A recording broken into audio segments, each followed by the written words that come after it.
Hi అండి. ఈరోజు మీకోసం ఒక కథ. కథలోకి వెళ్తే అదొక కళ్యాణ మండపం. అక్కడ వాతావరణం చాలా ఆహ్లాదకరంగా ఉంది. అందరి మొఖాల్లో పెళ్లి ఆనందం తొణికిసలాడుతుంది. కానీ ఒకరి ముఖంలో కోపం చిరాకుతో గదిలో అటు ఇటు తిరుగుతూ ఉంటాడు. మనోహర్ డోర్ తీసి లోపలికి వచ్చి కింద పగిలి ఉన్న వస్తువుల్ని చూసి, ఆదిత్య, ఏంట్రా ఇది? బావా, మీకు మొదట్లోనే చెప్పాను నాకు ఈ పెళ్లి ఇష్టం లేదని. కానీ మీరెవరూ నా మాట వినిపించుకోలేదు అని కోపంగా అక్కడ ఉన్న విండో గ్లాస్ని పగలగొడతాడు. అది బల్లున పగిలి ఆదిత్య చేతిని గుచ్చుకొని బ్లడ్ పోతూ ఉంటే మనోహర్, రే, నీకేమైనా పిచ్చా? ఇలా నీకు నువ్వే గాయం చేసుకుంటే ఇప్పుడు మా అమ్మయ్య పెళ్లి ఆపేస్తారా? అయినా మహిక చాలా మంచమ్మాయిరా. నువ్వెందుకు ఈ పెళ్లి వద్దంటున్నావో నాకు అర్థం కావటం లేదు. ఆదిత్య మనసులో అది నాతో ఛాలెంజ్ చేసి నన్ను పెళ్లి చేసుకుంటుంది. ఈ పెళ్లి జరిగితే నేను దాని చేతిలో ఓడిపోయినట్టే. నీకెలా చెప్పను బావా అనుకుంటాడు. సీతాదేవి, లహరి, పంతులుగారు ముహూర్తంకు టైం అవుతుంది, పెళ్లి కొడుకుని తీసుకురమ్మంటున్నారు. మీ తమ్ముడు రెడయ్యాడా లేక ఇంకా చిరుబురులాడుతూ అలాగే ఉన్నాడా? లహరి, వాడికి ఈ పెళ్లి ఇష్టం లేదు కదా నాన్నమ్మ, నువ్వైనా నాన్నకు చెప్పవచ్చు కదా అంటుంది. జగదీష్, ప్రసాద్ వచ్చి లహరి అంటాడు. లహరి, నాన్న అది.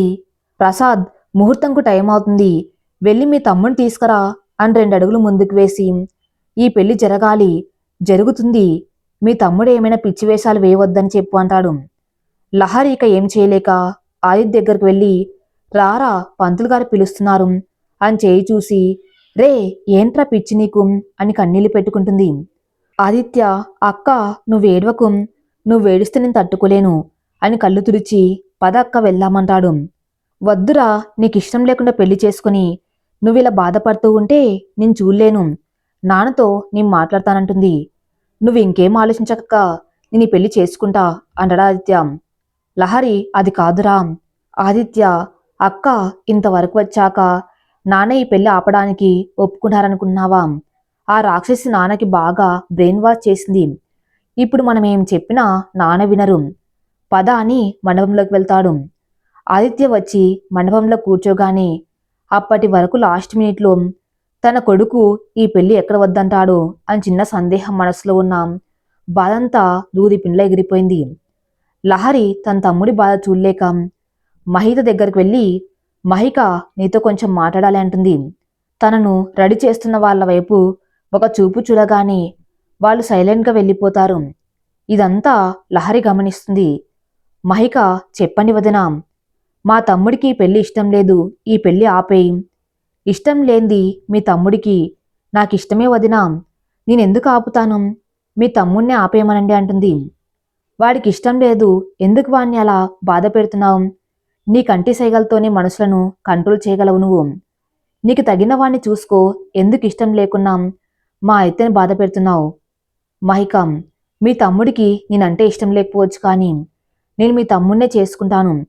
మీరెన్ని చెప్పినా నా నిర్ణయం మారదు అంటుంది స్థిరంగా. వాడికి ఇష్టం లేకుండా ఆ ఇంట్లో అడుగుపెట్టి నువ్వు సంతోషంగా ఎలా ఉంటావో నేను చూస్తా అని కోపంగా వెళ్తుంది. ఆదిత్య, బావా, అక్క ఎక్కడా? ఇక్కడే ఉండాలిరా, అదిగో వస్తుంది అంటాడు మనోహర్. ఎక్కడికి వెళ్ళావక్క అంటాడు ఆదిత్య. లహరి మహిగతో మాట్లాడడానికని చెప్తుంది. ఆదిత్య విరక్తిగా నవ్వుతూ, ఆ రాక్షసి చెప్తే వినేదైతే ఇంత బాధపడవలసిన అవసరం లేదక్క అని పంతులుగారు చెప్పినవి చేయటంలో నిమగ్నమవుతాడు. కాసేపటికి పంతులుగారు అమ్మాయిని తీసుకురండి అనడంతో మహికను తీసుకుని వస్తారు. ఆదిత్య పక్కన కూర్చుంటుంది. పసుపు పచ్చని చీరకు రెడ్ బార్డర్ వచ్చి గోల్డ్ కలర్ ఎంబ్రాయిడరీ పూలు వచ్చి చూస్తున్న వాళ్ళంతా జంట అంటే ఇలా ఉండాలనుకుంటారు.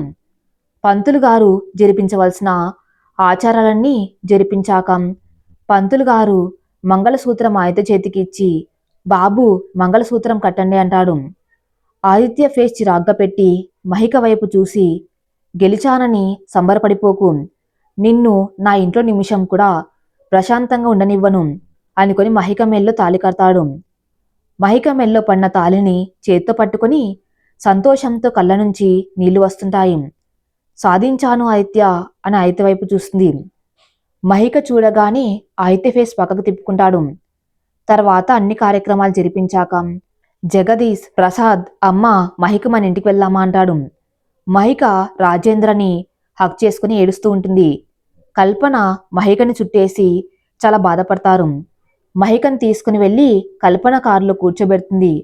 ఆదిత్య తన పక్కన ఎవరో అపరిచితులు కూర్చున్నట్టు దూరంగా కూర్చుని బయటకు చూస్తూ ఉంటాడు. రాజేంద్ర జగదీష్ గారి చేతులు పట్టుకుని, బావగారు, మా బంగారు తల్లిని మీ చేతుల్లో పెడుతున్నాం. మహిక జాగ్రత్త.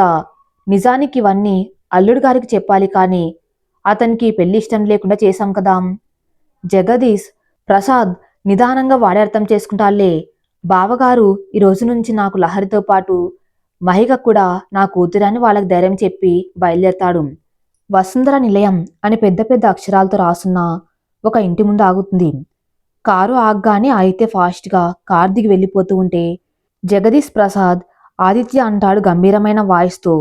ఆదిత్య మనసు కోపంతో రగిలిపోతున్నా సైలెంట్గా వచ్చి మహిక పక్క నిలబడతాడు. మహిక ఆదిత్య వైపు చూసి జగదీష్ గారి వైపు చూస్తుంది. ఆయన కళ్ళతోనే ధైర్యం చెబుతాడు. జగదీష్, ప్రసాద్, అమ్మ లహరి ఎక్కడా?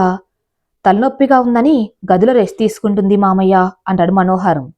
జగదీష్, ప్రసాద్ ఇంటి ఆడపడుచుగా తనే కదా ఈ ఇంటి కోడలికి హారతి ఇవ్వాలి, వెళ్ళి పిలువు అంటాడు.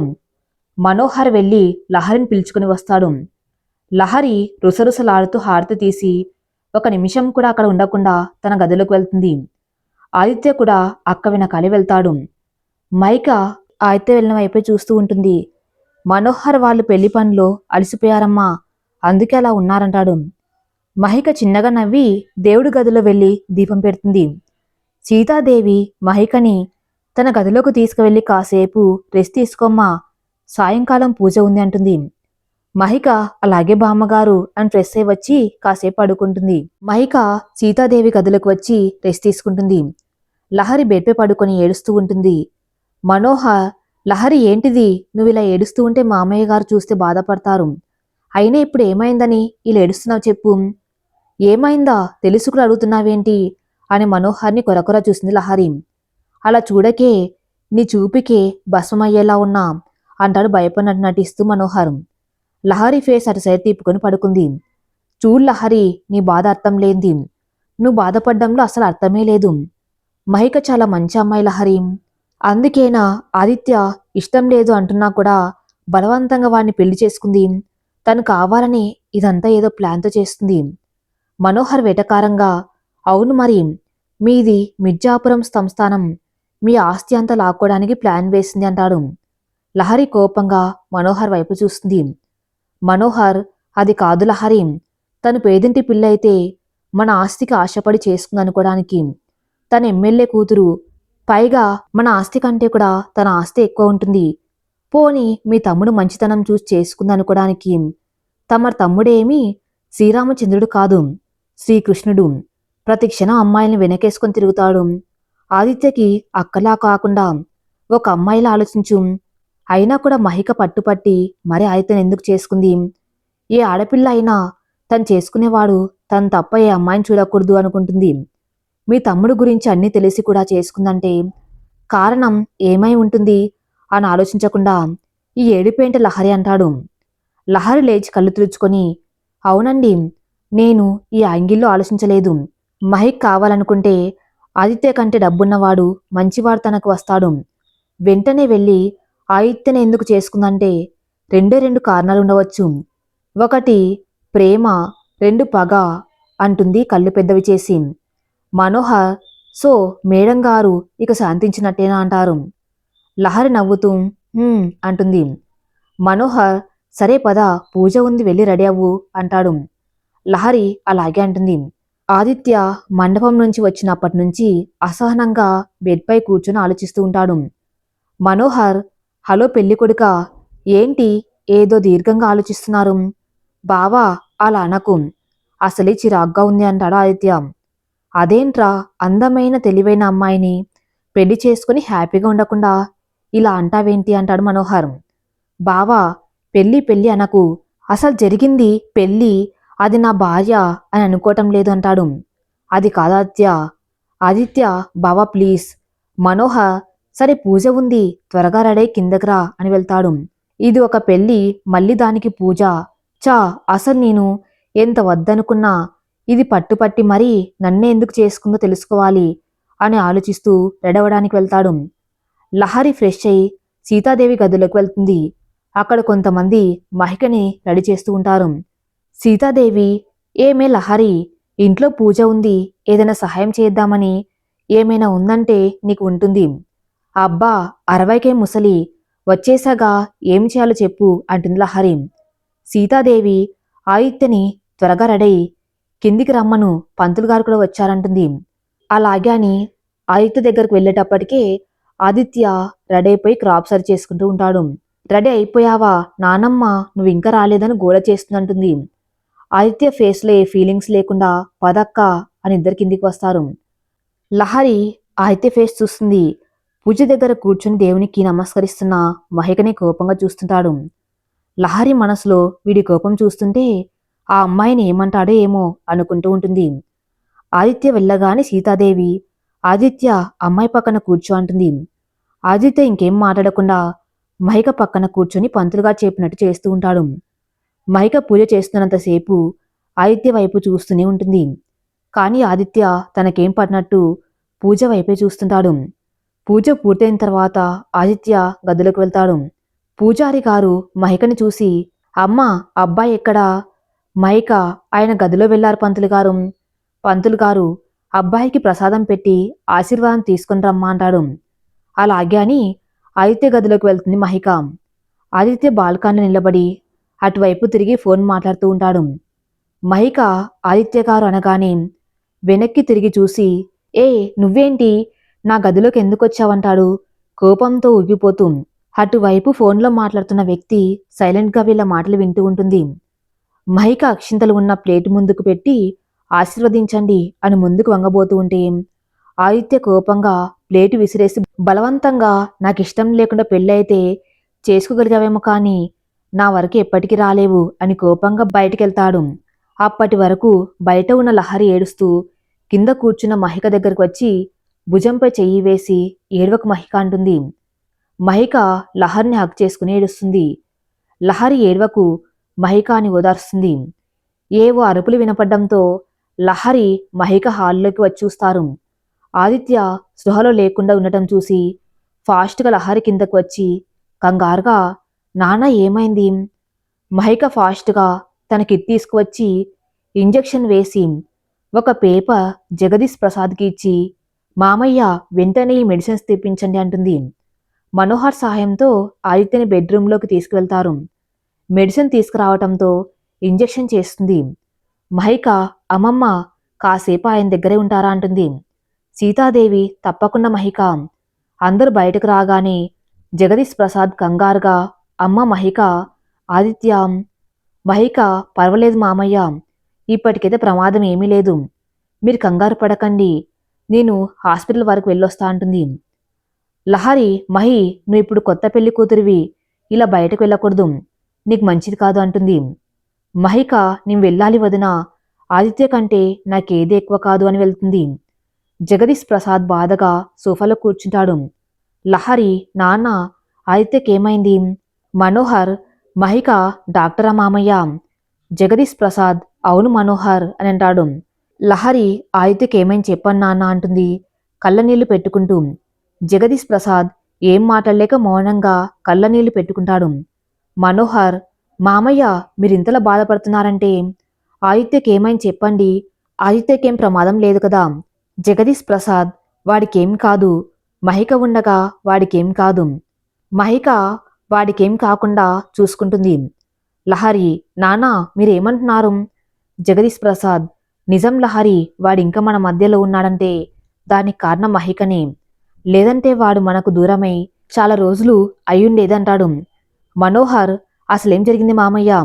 జగదీష్ ప్రసాద్, మన ఆదిత్యకు ఎవరో స్లో పాయిజన్ ఇచ్చారు, తన కాళ్ళు చేతులు పడిపోయేలా, తర్వాత నిదానంగా చనిపోయేలా పవర్ఫుల్ స్లో పాయిజన్ ఇచ్చారు అంటాడు ఏడుస్తూ.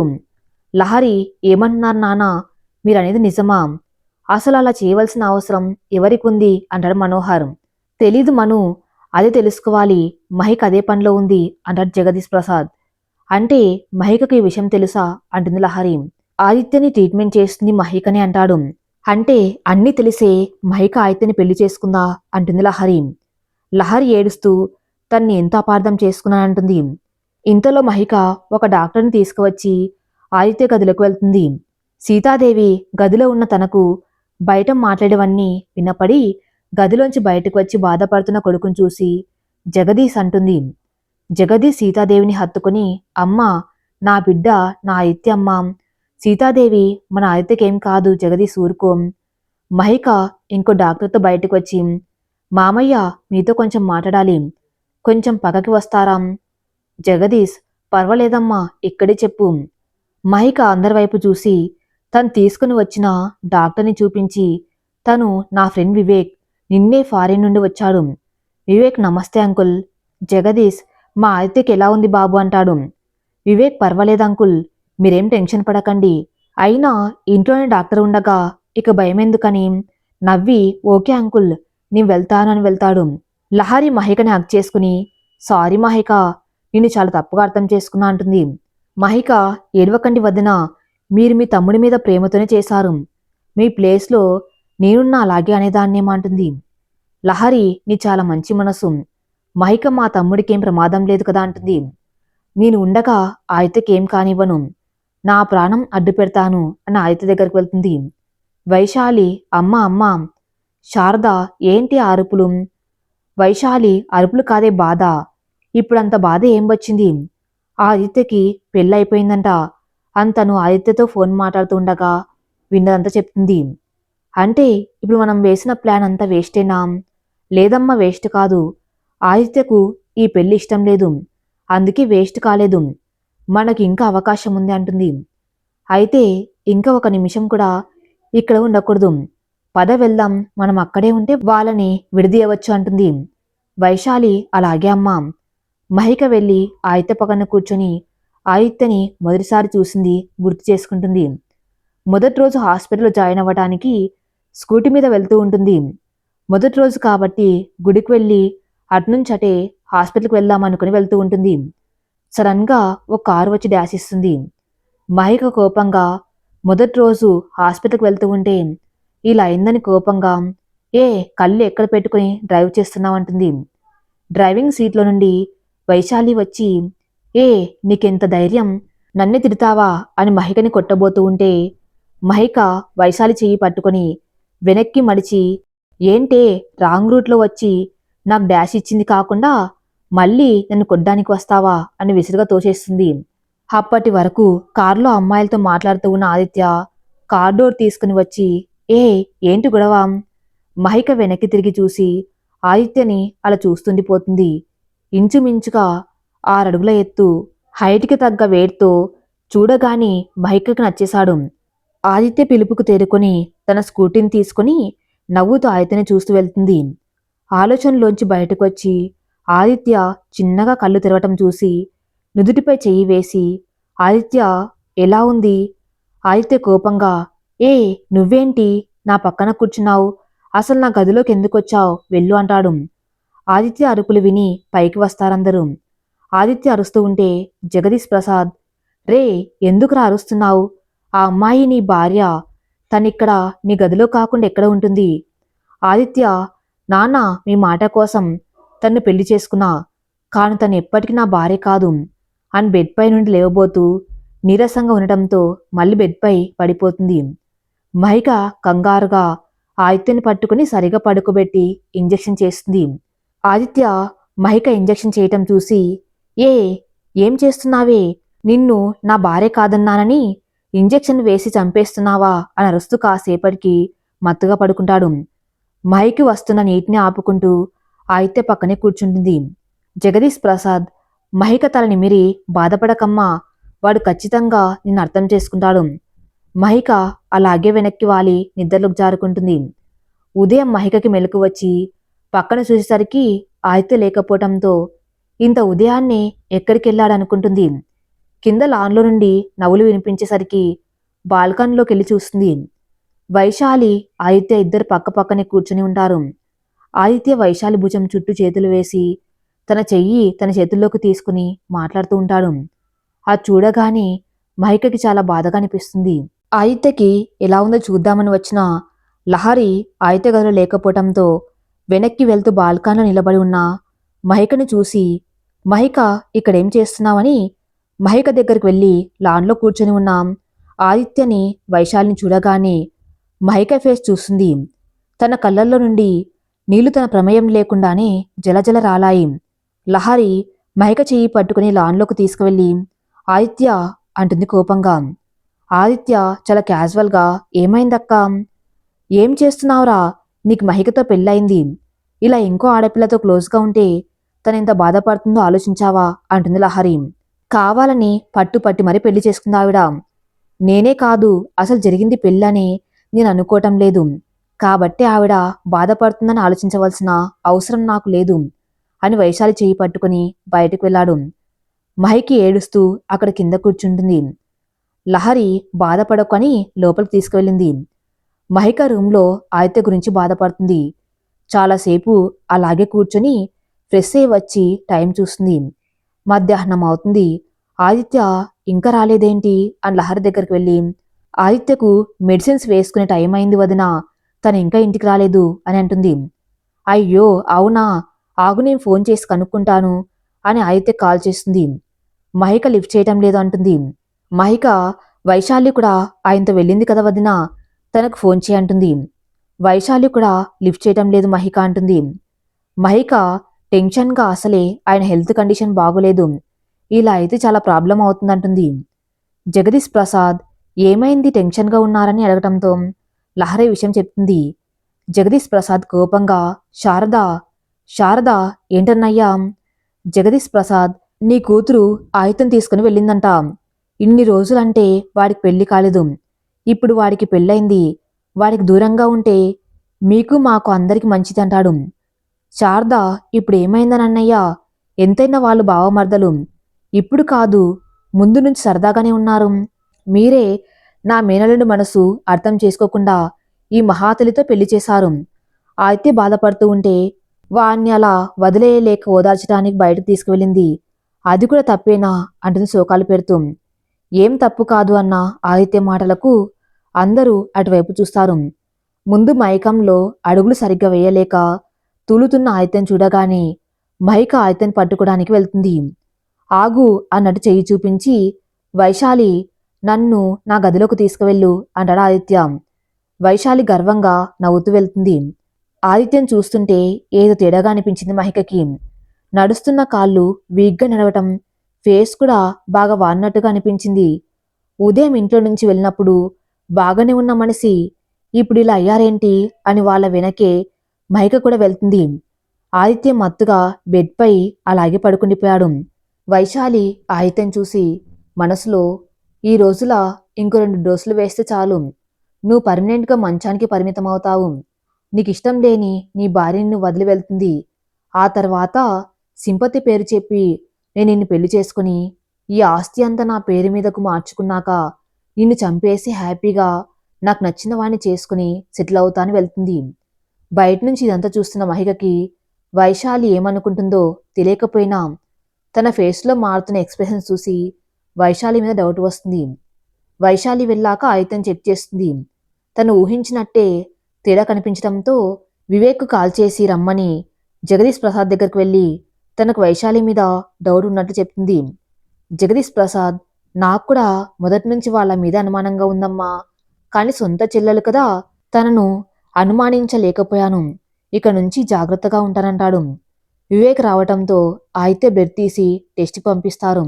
ఆదిత్యకు లేవగానే పక్కనే తన్ని చూస్తూ ఉన్న మహికని చూసి, ఏయ్ నువ్వేంటి నా పక్కనే, లే ముందు అంటాడు. మహిక అరవకుండా కామ్గా రెస్ట్ తీసుకోండి అంటుంది. ఆదిత్య, నువ్వు నా పక్కన ఉంటే రెస్ట్ తీసుకోవటం కాదు, ఏకంగా పైకి వెళ్ళిపోతానంటాడు. ఆ మాట వినగానే మహిక కోపంగా లాగిపెట్టి కొడుతుంది. ఏ నన్నే కొడతావా అంటాడు ఆదిత్య. మహిక మళ్ళీ కొట్టి ఆదిత్య కలర్ పట్టుకుని, ఏంట్రా ఎక్కువ చేస్తున్నావు, ఇంకోసారి పైకి పోతా అని పిచ్చి పిచ్చిగా మాట్లాడవంటే నేనే నిన్ను చంపి నేను కూడా చేస్తా అని 2 కాళ్ళ మధ్య తల పెట్టుకుని ఏడుస్తూ ఉంటే ఆదిత్యకి ఎందుకో బాధ అనిపించి వెళ్ళి మహిక పక్కన కూర్చుని, ఏడవకు మహి అంటాడు. మహికకు ఆదిత్య అలా పిలవగానే తన పేరు కొత్తగా వినపడుతూ ఉంటే ఆదిత్య కళ్ళలోకి చూస్తుంది. ఆదిత్య మహిక కన్నీళ్లు తుడిచి నన్నెందుకు పెళ్లి చేసుకున్నావంటాడు. మహికకు మొదటిసారి ఆదిత్య తనతో మాట్లాడే మొదటి మాట ఇదా అని కోపం బాధ తన్నుకు వస్తూ ఉంటే మౌనంగా ఆదిత్య వైపు చూస్తూ ఉంటుంది.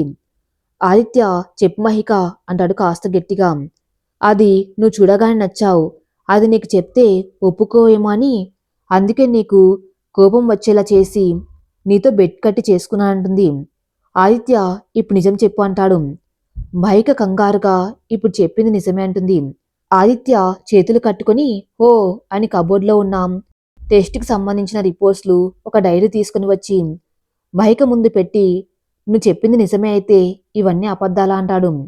మహిక ఆదిత్యను హక్ చేసుకుని సారీ ఆదిత్య, నీకు అబద్ధం చెప్పాను, ఐఎమ్ సారీ అంటుంది. ఆదిత్య కళ్ళనీళ్ళు తుడిచి ఇంత బాధను మనసులోని దాచుకుని ఇంత బాధపడ్డావే అంటాడు.